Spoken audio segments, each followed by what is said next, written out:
Subscription کے button کو دبائیے اور ساتھ بیل آئیکن پر کلک کیجیے تاکہ آپ کو تمام ویڈیو فوراً مل سکیں۔ اس ویڈیو پسند آنے کی صورت میں اسے لائک، کمنٹ اور شیئر کرنا مت بھولیں۔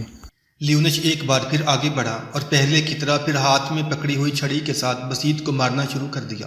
خوب مارا، یہاں تک کہ وہ تھک گیا، پھر اپنی نشست پر بیٹھ گیا۔ دوبارہ اس نے بسیط کو مخاطب کیا، اب بتاؤ تمہارا کیا ارادہ ہے، کچھ اگلتے ہو کہ نہیں؟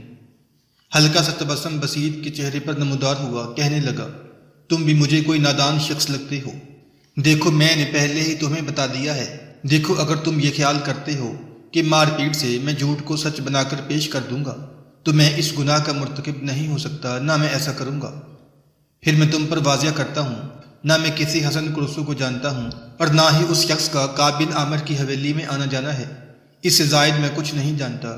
اگر تم کسی اور دشمن کی وجہ سے یا کسی دوسرے ناکردہ گناہ کی وجہ سے مجھے سزا دینے پر تلے ہوئے ہو تو تمہاری مرضی، ورنہ جو سوال تم مجھ سے کر رہے ہو اس میں نہ کوئی سچائی ہے اور نہ کوئی حقیقت۔ یہاں تک کہنے کے بعد بسیط رکا، کچھ سوچا، پھر وہ بات کو آگے بڑھاتے ہوئے کہہ رہا تھا، اجنبی تم پر کسی نے یہ انکشاف کر دیا ہے کہ حسن کرسو کا کعب بن عامر کے ہاں آنا جانا ہے تو میں سمجھتا ہوں وہ تم سے دشمنی کر رہا ہے۔ اگر تمہارا تعلق ہسپانیہ کی انتظامیہ سے ہے تو یہ بھی یاد رکھنا، جو شخص تمہیں اس قسم کی خبریں دے رہا ہے وہ البشارات کے اندر ایک طرح سے بغاوت کے آثار پھیلانے کی کوشش کر رہا ہے۔ تمہیں پتہ ہوگا کہ اس سے پہلے بھی البشارات میں بغاوت اٹھی تھی اور اس کے بڑے خطرناک نتائج ثابت ہوئے تھے، بڑے بڑے نامور ہسپانوی سورما اس میں کام آ گئے تھے۔ اور پھر اگر ایک ایسی کوئی بغاوت اٹھی تو اے جنبی ان علاقوں میں خون کی برسات ہوگی، نہ میں بچ سکوں گا نہ تم اپنی جان بچا کر جا سکو گے۔ بسیط کی اس گفتگو کا جواب لیونش نے کچھ نہ دیا۔ اپنی جگہ سے اٹھ کر وہ ایک دوسرے کمرے میں گیا۔ اس کے کچھ مسلح کارکن بیٹھے ہوئے تھے، انہیں مخاطب کرتے ہوئے بڑی بیزاری میں کہنے لگا، یہ کعب بن عامر کا غلام ڈھلی ہوئی عمر کا ہے، جتنی مار اسے پڑی ہے کسی اور کو پڑتی تو اب تک اس کے دل میں جو کچھ تھا اگل چکا ہوتا۔ میرے خیال میں یہ جھوٹ بولنے کا عادی بھی نہیں ہے، اس کی گفتگو سے لگتا ہے اس کی باتوں میں بڑا عزم ہے اور جو کچھ کہا ہے وہ سچائی پر رہتے ہوئے کہا ہے۔ پھر اس کی باتوں کی توثیق راہب بتروج سے بھی ہوتی ہے، اس لیے کہ اس نے بھی مجھے بتایا ہے کہ حسن کرسو کا کعب بن عامر کے ہاں آنا جانا نہیں ہے۔ جس نے ہمیں یہ خبر دی ہے ہو سکتا ہے کسی سے سن کر یہ خبر دی ہو یا اسے کوئی غلط فہمی ہوئی ہو۔ بہرحال اس شخص کے پاس کچھ نہیں ہے، آنے والی شب کو اسے اٹھا کر کعب بن عامر کی بستی کی طرف جانے والے کسی راستے پر ڈال لانا، اس کے ہاتھ بندھے رہنے دینا اور آنکھوں پر پٹی بھی بندھی رہے۔ اس کے بعد لیونش وہاں سے ہٹ کر قلعہ نما حویلی میں اپنے آرام کرنے کے کمرے میں چلا گیا تھا۔ کعب بن عامر اور اس کا بیٹا مغیرہ دونوں اپنے باغات کا چکر لگانے کے بعد گھر میں داخل ہوئے۔ مغیرہ نے دونوں گھوڑوں کو استبل میں باندھ دیا، جبکہ کعب بن عامر دیوان خانے کی طرف چلا گیا تھا۔ دیوان خانے میں اس وقت میسونہ اور معاذ دونوں ماں بیٹی بیٹھی ہوئی تھی۔ دونوں گھوڑوں کو باندھنے کے بعد جب مغیرہ بن کعب دیوان خانے کی طرف جانے کے لیے مڑا تب حویلی کے اندر قحطانی قبیلے کے کچھ لوگ داخل ہوئے، وہ اپنے ساتھ بسیط کو بھی لا رہے تھے۔ بسیط کو دوسرے لوگوں کے ساتھ دیکھتے ہی مغیرہ ان کی طرف بھاگا۔ مغیرہ کے بھاگنے کو اس کے باپ، ماں اور بہن نے دیکھ لیا تھا اور پھر حویلی میں لوگوں کا شور بھی اٹھا تھا، لہذا دیوان خانے سے نکل کر وہ بھی باہر نکلے تھے۔ جب حویلی کے صحن میں آئے تو دنگ رہ گئے۔ کچھ لوگ بسیط کو لے کر آئے تھے، انہیں مخاطب کرتے ہوئے کعب بن عامر کچھ پوچھنا ہی چاہتا تھا کہ جو لوگ بسیط کو لائے تھے ان میں سے ایک کعب بن عامر کو مخاطب کر کے کہنے لگا، سردار یہ بسیط شمال کی طرف سے ہماری بستی میں آنے والے راستے کے کنارے پڑا ہوا تھا، اس کے منہ پر بھاری کپڑا بندھا ہوا تھا، ہاتھ بھی پشت پر کس کر بندھے ہوئے تھے۔ ہم نے اس کے ہاتھ کھولے، آنکھوں پر بندھی ہوئی پٹی بھی کھولی، اب ہم اسے آپ کے پاس لے کر آئے ہیں۔ کعب بن عامر نے آگے بڑھ کر بسیط کو گلے لگایا، اس کی پیٹھ تھپتھپائی۔ اس کے بعد مغیرہ بھی اس سے ملا۔ سب نے دیکھا اس موقع پر بسیط کی آنکھوں میں نمی اتر آئی تھی۔ پھر جو لوگ بسیط کو لے کر آئے تھے کعب بن عامر نے ان کا شکریہ ادا کیا اور وہ حویلی سے نکل کر اپنے گھروں کو چلے گئے۔ کعب بن عامر بسیط کو پکڑ کر دیوان خانے میں چلا گیا۔ میسونہ، معاذ اور مغیرہ بھی ان کے ساتھ تھے۔ سب نشستوں پر بیٹھ گئے، کچھ دیر خاموشی رہی۔ اسی دوران کعب بن عامر، مغیرہ، معاذ اور میسونہ سب عجیب سے انداز میں بسیط کی طرف دیکھ رہے تھے، اس لیے کہ اس کا چہرہ اترا ہوا تھا اور انتہائی اداس اور غمگین تھا۔ اس موقع پر کمرے میں کعب بن عامر کی آواز گونجی تھی۔ اس نے بسیط کو مخاطب کرتے ہوئے پوچھا تھا، بسیط میرے عزیز یہ کیا معاملہ ہے؟ ہم چاروں تمہارے متعلق بڑے پریشان اور فکر مند تھے، منظر بن زبیر بھی جگہ جگہ تمہارا پوچھتا رہا، بیچارہ بڑا پریشان ہو رہا تھا۔ تمہیں تلاش کرنے کے لیے میں نے بطروش سے بھی کہا، لیکن وہ بھی تمہارا کوئی کھوج نہ لگا سکا۔ بتاؤ تم کہاں تھے؟ کون تمہیں لے گیا تھا؟ تمہاری حالت بتاتی ہے کہ تم پر سختی بھی کی گئی ہے، مارا پیٹا بھی گیا ہے، اس لیے کہ تمہارا لباس جگہ جگہ سے پھٹا ہوا ہے۔ جواب میں بسیط نے ایک لمبا سانس لیا، پھر جو کچھ اس پر بیتی تھی اس کی تفصیل اس نے ان چاروں سے کہہ دی تھی۔ جب وہ خاموش ہوا تب کعب بن عامر نے اسے مخاطب کیا، جب کسی نے تمہیں اٹھانے کی کوشش کی تھی اس وقت تم شور تو کرتے، کسی کو مدد کے لیے پکارتے۔ بسیط بڑی بے بسی کا مظاہرہ کرتے ہوئے کہنے لگا، مالک میں کیسے پکارتا؟ میں جس وقت مسجد میں نماز پڑھنے جا رہا تھا اس وقت اندھیرا تھا، پھر جو لوگ مجھے اٹھا کر لے گئے وہ 4 یا 5 تھے، انہوں نے مجھے ایک دم دبوچ لیا، ایک نے میرے منہ پر ہاتھ رکھ لیا، کچھ نے میرے ہاتھ پہلے پشت پر باندھے، پھر منہ کے اندر کپڑا ٹھونسا اور کپڑے کے اوپر ایک اور کپڑا باندھ کر اس کی گانٹھ میرے سر کے پیچھے لگا دی۔ اس موٹے کپڑے نے میرا منہ ہی نہیں میری آنکھیں بھی ڈھانپ لی تھی۔ مجھے اٹھانے والے کون تھے میں نہیں پہچان سکا، ایک تو اندھیرا تھا، دوسرا انہوں نے اپنے چہرے ڈھانپے ہوئے تھے، میں یہ بھی نہیں جانتا کہ وہ مجھے اٹھا کر کہاں لے گئے۔ اتنا مجھے یاد ہے کہ مجھے اٹھانے کے بعد انہوں نے مجھے گھوڑے پر سوار کیا تھا، گھوڑے پر میرے ساتھ کوئی اور بھی بیٹھا تھا، وہ میرے پیچھے تھا، اس نے مجھے سہارا دے رکھا تھا۔ وہ مجھے کہاں لے کر گئے اس کا تو مجھے احساس نہیں، لیکن جہاں بھی مجھے لے کر گئے مجھ سے انہوں نے ایک ہی سوال کیا کہ کیا حسن قرسو کا سردار کعب بن عامر کے ہاں آنا جانا ہے، اور کیا معاذ حسن قرسو کو پسند کرتی ہے؟ میں نے انہیں ایک ہی جواب دیا کہ میں نہیں جانتا کہ حسن قرسو کون ہے، نہ وہ ہمارے سردار کی حویلی میں کبھی آیا، نہ میری بیٹی معاذ اس سے واقف ہے۔ انہوں نے مجھے مارا پیٹا بھی، پر میں نے ایک ہی جواب دیا کہ تمہاری مارنے پیٹنے پر میں سچ کو جھوٹ تو نہیں کہہ سکتا، جھوٹ کو سچ کہہ کر اپنی جان نہیں بچا سکتا، لہٰذا تم مجھے جتنا بھی مارو گے جو کچھ میرے پاس ہے میں وہی اگلوں گا، اس کے علاوہ میرے پاس کچھ نہیں۔ یہ صورتحال دیکھتے ہوئے میرے خیال میں انہوں نے مجھے اپنی بستی کے راستے پر ڈال دیا، وہ مجھے کہاں سے لائے تھے اس کا بھی مجھے احساس نہیں ہوا۔ یہاں تک کہنے کے بعد بسیط رکا، پھر کسی قدر اندیشوں بھری آواز میں کعب بن عامر کی طرف دیکھتے ہوئے کہہ رہا تھا، مالک کسی کو شک ہو گیا ہے کہ حسن قرسو کے ساتھ ہمارے تعلقات ہیں اور ہماری بیٹی معاذ اسے پسند کرتی ہے۔ میرے خیال میں مجھے اٹھا کر لے جانے والوں نے حسن قرسو کے متعلق کی تفصیل جاننی چاہیے تھی۔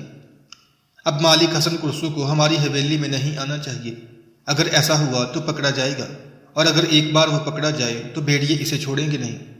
بصیر جب خاموش ہوا تب اس کی طرف بڑے غور سے دیکھتے ہوئے کعب بن عامر کہنے لگا، بصیر تمہیں فکر مند ہونے کی ضرورت نہیں ہے، میں جانتا ہوں تمہیں کون اٹھا کر لے گیا تھا اور تمہیں کہاں لے جایا گیا تھا۔ میرا اندازہ ہے تمہیں اٹھا کر لے جانے والوں کا تعلق شبلی قبیلے سے ہوگا، ایسا انہوں نے اپنے سردار سلب بن حلوان کے کہنے پر کیا ہوگا۔ میرے خیال میں وہ تمہیں اٹھا کر ڈانجون کے نائب لیونش کے پاس لے گئے تھے، اس لیے کہ آج بطروش میرے پاس آیا تھا اور اس نے بڑی رازداری سے بتایا تھا کہ لیونش اس سے تفتیش کر رہا تھا کہ کیا حسن قرسو کا ہمارے ہاں آنا جانا ہے اور کیا معاذ کے ساتھ اس کا کوئی تعلق ہے۔ بطروش نے اسے مطمئن کر دیا کہ حسن قرسو کا نہ یہاں آنا جانا ہے، نہ ہی یہاں اس کا کسی کے ساتھ رشتہ ہے، یہ کسی نے یوں ہی افواہ اڑا دی ہے۔ بطروش نے کیونکہ لیونش کو مطمئن کر دیا تھا اس بنا پر اس نے تمہیں چھوڑ دیا ہے، اور بطروش نے اسے مطمئن نہ کیا ہوتا تو وہ تمہیں ہرگز نہ چھوڑتے اور ہم ساری عمر تمہیں تلاش کرتے رہتے۔ بہرحال حسن قرسو اور معاذ سے متعلق کسی نے مخبری کی ہے اور جا کے لیونش کو اطلاع کی ہے، یا سلب بن حلوان کو کسی نے بتایا ہوگا اور سلب بن حلوان نے یہ بات لیونش تک پہنچائی ہوگی، اس لیے کہ جو صورتحال اب چل رہی ہے اس کے مطابق ان علاقوں کا ناظم اعلیٰ ڈانجون ہے، لیونش اس کا نائب، جبکہ شلبی قبیلے کا سردار ابن حلوان لیونش کا کماشتہ ہے۔ یہاں تک کہنے کے بعد کعب بن عامر رکا، پھر اپنی بیٹی معاذ کو مخاطب کرتے ہوئے وہ کہہ رہا تھا، میری بچی تمہیں بھی محتاط رہنا پڑے گا کہ آج کے بعد میری بچی بغیر ضرورت کے گھر سے نہ نکلنا، اور نکلنا بھی پڑے تو بھائی کو ساتھ لے کر جانا، یا بصیر تمہارے ساتھ ہونا چاہیے، اکیلی کبھی بھی گھر سے نہ نکلنا۔ بیٹی جس طرح وہ بصیر کو اٹھا کر لے گئے تھے ایسا حادثہ وہ تمہارے ساتھ بھی کر سکتے ہیں۔ میری بچی اگر ایسا ہوا تو یہ ہمارے لیے ایک بہت بڑا المیہ ہوگا، اور البشارات کے اندر ہماری وجہ سے بغاوت اٹھ کھڑی ہوگی، اور اس بغاوت کی وجہ سے مسلمانوں کا بے پناہ نقصان ہوگا جسے میں ہرگز پسند نہیں کرتا۔ پھر کعب بن عامر کو نہ جانے کیا سوجی، وہ اچانک حرکت میں آیا، بسیط کی قمیض اٹھا کر اس کی پشت دیکھی، اداس اور افسردہ ہو گیا تھا، پھر بسیط کی طرف دیکھتے ہوئے کہنے لگا، لگتا ہے کسی نے تمہیں بہت مارا ہے، تمہاری پیٹھ پر چھڑی سے پیٹنے کے بے شمار نشانات ہیں۔ بہرحال میں بستی کے کچھ آدمی مقرر کرتا ہوں، جو بستی کے اندر نگاہ رکھیں گے کہ کون اجنبی ہماری بستی میں داخل ہوتا ہے اور وہ کس غرض سے بستی میں داخل ہوتا ہے۔ یہاں تک کہنے کے بعد کعب بن عامر رکا، پھر اپنے بیٹے مغیرہ کی طرف دیکھتے ہوئے کہنے لگا، مغیرہ میرے بیٹے، بسیط کو بھوک لگی ہوگی، پہلے کھانا کھاتے ہیں، اس کے بعد تم بسیط کی پیٹھ پر گھر میں جو مرہم پڑی ہے وہ لگاؤ۔ اس کی پیٹھ پر مار کے گہرے نشانات ہیں اور کچھ جگہیں سوجی ہوئی ہیں۔ مغیرہ نے جب اس بات میں گردن ہلائی تب اپنی بیوی میسونہ اور بیٹی معاذ کی طرف دیکھتے ہوئے کعب بن عامر کہنے لگا، تم دونوں ماں بیٹی اٹھو، کھانا یہیں لے آؤ، بسیط کو بھوک لگی ہوگی۔ اس پر دونوں ماں بیٹی اٹھ کر باہر گئیں۔ تھوڑی دیر بعد انہوں نے دیوان خانے میں برتن لگائے، پھر سب بیٹھ کر وہاں کھانے کھا رہے تھے۔ دو نوجوان جو پوری طرح مسلح تھے جزیرہ سلانی کی ایک ساحلی بستی میں داخل ہوئے۔ بستی میں چند ایک ہی پکے مکان تھے، باقی سارے مکان جھونپڑا نما تھے، کچھ لکڑی کے بھی تھے۔ بستی کے قریب جا کر ان دونوں نوجوانوں کو مسلح ڈھلی ہوئی عمر کا ایک شخص ملا۔ ان دو مسلح جوانوں میں سے ایک نے اسے مخاطب کیا، افندی، ہم گزشتہ کئی ماہ سے جزیرہ سلانی کی مختلف بستیوں اور قصبوں میں سرگرداں ہیں۔ ہمیں دو عورتوں کی تلاش ہے جو ماں بیٹی ہیں۔ ارد گرد کی 3-4 بستیوں سے ہمیں پتہ چلا کہ وہ اس بستی میں رہائش رکھتی ہیں جس سے آپ آ رہے ہیں۔ ان دونوں عورتوں کے نام راحیل اور اسما ہیں، دونوں ماں بیٹی ہیں۔ اس بوڑھے نے کچھ دیر تک گردن جھکا کر کچھ سوچا، پھر کہنے لگا، میں ایسی عورتوں کو نہیں جانتا جن کے نام راحیل اور اسما ہیں، اور پھر میرے عزیزوں یہ معاملہ عورتوں کا ہے، میں بہت کم باہر نکلتا ہوں، تم میرے ساتھ ہو، میں تمہیں پتہ کرا کے دیتا ہوں۔ وہ دونوں مسلح جوان اس کے ساتھ ہو لیے۔ ایک جھونپڑی کے قریب وہ رکا، ایک خاتون کو آواز دے کر اس نے بلایا۔ تھوڑی دیر بعد ڈھلی ہوئی عمر کی ایک خاتون نکلی، اسے مخاطب کر کے بوڑھا کہنے لگا، یہ دو اجنبی ہیں، ان کا کہنا ہے کہ یہ گزشتہ کئی ماہ سے اس جزیرے میں سرگرداں ہیں، انہیں دو عورتوں کی تلاش ہے، دونوں ماں بیٹی ہیں، ماں کا نام راحیل، بیٹی کا نام اسما ہے، کیا تم اس نام کی عورتوں کو جانتی ہو؟ اس عورت کے چہرے پر ہلکا سا تبسم نمودار ہوا، کہنے لگی، ہاں میں ان عورتوں کو جانتی ہوں۔ پھر اس نے ان دونوں مسلح جوانوں کو مخاطب کیا، تم دونوں میرے ساتھ آؤ، میں ان کے جھونپڑے تک تمہاری رہنمائی کرتی ہوں۔ بوڑھے کے چہرے پر اطمینان کی لہریں بکھر گئیں، پھر دونوں جوانوں کو مخاطب کرتے ہوئے کہنے لگا، تم اس خاتون کے ساتھ جاؤ، یہ تمہاری رہنمائی کرے گی۔ دونوں نے اس بوڑھے کا شکریہ ادا کیا اور خاتون کے ساتھ ہو لیے۔ چند جھونپڑوں کے پاس سے گزرنے کے بعد ایک جگہ وہ بوڑھی خاتون رک گئی اور اپنے سامنے ایک جھونپڑے کی طرف اشارہ کرتے ہوئے کہنے لگی، دیکھو وہ جو سامنے جھونپڑا ہے ان دونوں ماں بیٹی کا ہے۔ بیٹی اس وقت باہر بیٹھی ہے، وہ کھانا پکا رہی ہے، اس کی ماں بھی آس پاس ہی ہوگی یا وہ جھونپڑے کے اندر ہوگی، تم جا کر اس سے مل سکتے ہو۔ کیا وہ دونوں تمہاری عزیز ہیں؟ اس پر ایک مسلح جوان کہنے لگا، وہ ہماری ماں اور بہن ہے۔ وہ عورت مطمئن ہو کر واپس چلی گئی۔ دونوں مسلح جوان آگے بڑھے، جھونپڑے کے قریب جا کر وہ رک گئے۔ ایک لڑکی جس کی شکل حسن کروسو سے ملتی تھی اور انتہا درجہ کی خوبصورت تھی، وہ جھونپڑے سے باہر کچی مٹی کے چولہے پر روٹیاں پکا رہی تھی۔ روٹیاں الٹنے کے ساتھ ساتھ آگ کو انگیخت کرنے کے لیے وہ لکڑیاں بھی گاہے گاہے آگے کرتی جا رہی تھی۔ اس نے ابھی تک ان مسلح جوانوں کی طرف توجہ نہ دی تھی، اس لیے کہ اس کی توجہ روٹیاں پکانے میں تھی۔ دونوں تھوڑی دیر تک اس لڑکی کو دیکھتے رہے، پھر ایک اپنا منہ دوسرے کے کان کے قریب لے گیا اور خوشی کا اظہار کرتے ہوئے کہنے لگا، خدا جھوٹ نہ بلوائے، یہ امیر حسن کروسو کی بہن ہے، اس کی شکل امیر سے ملتی ہے۔ دوسرا بھی خوش ہو گیا۔ دونوں آگے بڑھے، مزید اس لڑکی کے قریب ہوئے، پھر ایک نے اسے مخاطب کیا، میری بہن اگر تم برا نہ مانو کیا ہم تمہارے قریب آ جائیں؟ ایک انتہائی اہم موضوع پر ہم تم سے گفتگو کرنا چاہتے ہیں۔ لڑکی بدک کر اٹھ کھڑی ہوئی تھی۔ توے پر رکھی ہوئی روٹی کیونکہ پک چکی تھی، وہ اتار کر اس نے کھجور کے پتوں سے بنی ہوئی چنگیر میں رکھ کر کپڑے سے ڈھانپ دی تھی۔ پھر ان دونوں کی طرف متوجہ ہوئی اور کہنے لگی، تم دونوں کون ہو؟ میرے لیے اجنبی اور ناآشنا ہو، کیا چاہتی ہو؟ کہاں سے آئی ہو؟ پھر یہیں رکو، اندر بیریمان نماز پڑھ رہی ہے، اسے باہر نکلنے دو، پھر میں تم سے گفتگو کروں گی۔ عین اسی لمحہ ایک معمر خاتون مسلح لپیٹتی ہوئی باہر نکلی اور اس لڑکی کو مخاطب کرتے ہوئے کہنے لگی، اسما میری بیٹی، کون ہے یہ؟ ان دو جوانوں میں سے ایک بول پڑا، اماں اس بیچاری کو کیا پتہ ہم کون ہیں؟ اماں اگر آپ برا نہ مانیں تو میں کہوں گا کہ آپ کا نام راحیل ہے، اس بچی کا نام تو آپ لے ہی چکی ہیں، اس کا نام اسما ہے۔ اگر آپ اس کا نام نہ بھی لیتی تو ہم اس کا نام جانتے ہیں۔ عورت نے تیز نگاہوں سے اس کی طرف دیکھا، پھر پوچھا، وہ کیسے؟ ان دو میں سے ایک نے لمبا سانس لیا، پھر کہنے لگا، اماں کیا آپ کو اس سے انکار ہے کہ آپ حسن کروسو کی ماں اور یہ اسما نام کی لڑکی حسن کروسو کی بہن ہے؟ لڑکی چونک سی پڑی، پر امید انداز میں ان دونوں کی طرف دیکھتے ہوئے کہنے لگی، کیا آپ دونوں میرے بھائی کو جانتے ہیں؟ وہ کہاں ہے؟ ہم اس کے لیے پریشان ہیں، ہماری بدقسمتی ہے کہ ہم دونوں ماں بیٹی اسے تلاش کرتے کرتے تھک چکی ہیں۔ ناچار اس جزیرے میں آ کر پناہ لی، اس لیے کہ ہسپانیہ سے نکل کر جو لوگ اس جزیرے میں آئے ان میں سے ہمارے بہت سے جاننے والے بھی تھے، لہٰذا ہم دونوں ماں بیٹی ان کے اندر ہی رہے۔ لڑکی جب خاموش ہوئی تو ان دونوں میں سے ایک بولا، میری بہن حسن کروسو کو کون نہیں جانتا، وہ ہمارے امیر ہیں۔ ان الفاظ پر اسما چونک سی پڑی تھی، کچھ کہنا چاہتی تھی کہ اس سے پہلے اس کی ماں راہیل بول پڑی، یہ تم کیا کہہ رہے ہو؟ وہ تمہارا امیر ہے، وہ کیا ہے؟ کیا وہ کسی لشکر میں شامل ہو چکا ہے؟ کیا وہ؟ راہیل اپنی بات مکمل نہ کر سکی، اس لیے کہ جو پہلے ان سے مخاطب ہوا تھا وہ اس کی بات کاٹتے ہوئے بول اٹھا، اما بات یہ ہے کہ آپ کا بیٹا حسن کروسو محترم خیر الدین باربروسا کے سرکردہ سالاروں میں سے ایک ہے۔ خیر الدین باربروسا کو آپ جانتی ہیں، موجودہ سلطان سلیمان کے باپ سلطان سلیم نے اسے امیر البحر مقرر کیا تھا، اور سلطان سلیمان نے بھی اسے اس عہدے پر برقرار رکھا ہے اور ہر طرح سے اس کی مدد کر رہا ہے۔ ہم دونوں خیر الدین باربروسا کے لشکر کے عسکری ہیں۔ ان الفاظ سے ان دونوں ماں بیٹی کی حالت ایسی ہو گئی تھی جیسے وقت کے بھیانک لمحوں میں دل کی جراحتوں میں خوابوں کی برکھا اٹھ کھڑی ہوئی ہو، یا احساس کے کسی موڑ پر جسم و جان کے جذبوں کو معطر کر دینے والے گل اندام و سمن پوش لمحے انگڑائی لے کر اٹھ کھڑے ہوں۔ دونوں ماں بیٹی لبے بام پہلی سحر سرے راہ پھوٹتی شفق کی طرح خوش بھیگے بادلوں میں مایا گلابی خوشبو اور سلگتے لب و رخسار جیسی پر مسرت ہو کر رہ گئی تھی۔ پھر اسما نے پیالوں کی کھنک جیسی آواز میں انہیں مخاطب کر کے پوچھا، اگر میرا بھائی حسن کروسو محترم خیر الدین باربروسا کے لشکر میں شامل ہے اور ان کے محترم ساتھیوں میں سے ایک ہیں تو کیا مراد دادا بھی ان کے ساتھ ہے؟ ان دونوں کی گردنیں اس سوال پر جھک گئی تھیں۔ ان کے اس انداز سے دونوں ماں بیٹی فکر مند ہو گئی تھیں۔ پھر راہیل نے پوچھا، میری بیٹی کے اس سوال پر تم دونوں خاموش کیوں ہو گئے ہو؟ کیا میری بیٹی اور میرے بیٹے حسن کروسو کا دادا بھی اس کے ساتھ رہتا ہے؟ دیکھو، وہ میرا سسر نہیں بلکہ میرے لیے وہ ایک مہربان اور شفیق باپ سے بڑھ کر تھا۔ تمہاری گردنیں جھک کیوں گئی ہیں؟ کہو وہ کہاں ہے؟ وہ اب اس دنیا میں نہیں۔ اس نے اپنی زندگی کے باقی سارے دن البشارات کے قریب ساحل سمندر میں ایک جھونپڑے میں گزار دیے تھے، وہیں اس نے آخری سانسیں لیں۔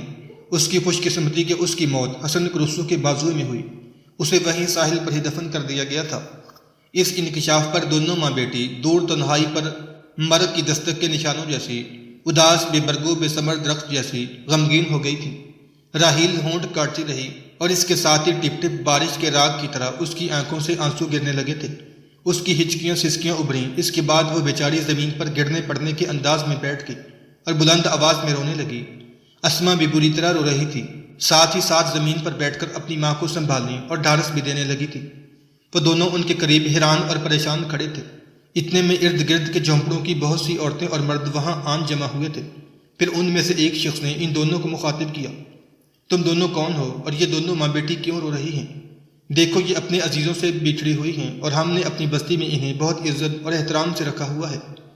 کہ تم دونوں ان کے لیے کوئی بری خبر لے کر آئے ہو؟ آپ لوگوں کا اندازہ درست ہے، ہم لوگ ان کے لیے ایک اچھی اور ایک بری خبر لے کر آئے ہیں۔ یہ اپنے بیٹے سے جدا تھیں، ہم نے انہیں ان کے بیٹے کی خبر دی ہے، وہ زندہ ہے اور لشکروں کا امیر ہے۔ انہوں نے اپنے بیٹے کے دادا سے متعلق پوچھا، وہ کیونکہ مر چکا ہے۔ ہم نے انہیں ان کے مرنے کی خبر دی تو ان دونوں ماں بیٹی کی یہ حالت ہو گئی ہے۔ کچھ عورتیں آگے بڑھیں اور ان دونوں کو سنبھالنے لگی تھیں۔ اب تم ان دونوں سے کیا چاہتے ہو؟ اس بستی کے ایک شخص نے ان دونوں کو مخاطب کیا۔ ہم ان دونوں کو لینے آئے ہیں اور انہیں ان کے بیٹے حسن کروسو کے پاس پہنچائیں گے۔ اس شخص نے نفی میں گردن ہلائی، پھر کہنے لگا، ایسے تو ہم ان دونوں کو نہیں جانے دیں گے۔ دیکھو، یہ ہمارے لیے بڑی معزز بڑی محترم ہے۔ گرناطہ میں بھی ان کا ہمارا ساتھ تھا۔ جب تک ان کا بیٹا حسن کروسو خود یہاں نہ آئے، اس وقت تک ہم انہیں یہاں سے نہیں جانے دیں گے، یہ ہماری حفاظت میں رہیں گے۔ پھر وہ شخص راہیل کے قریب گیا اور کہنے لگا، اماں کیا میں نے ٹھیک کہا ہے؟ راہیل اس وقت تک سنبھل چکی تھی، کہنے لگی، ہاں تم نے ٹھیک کہا ہے، میرا بیٹا حسن کروسو خود یہاں آئے، پھر ہم دونوں ماں بیٹی اس کے ساتھ جائیں گے۔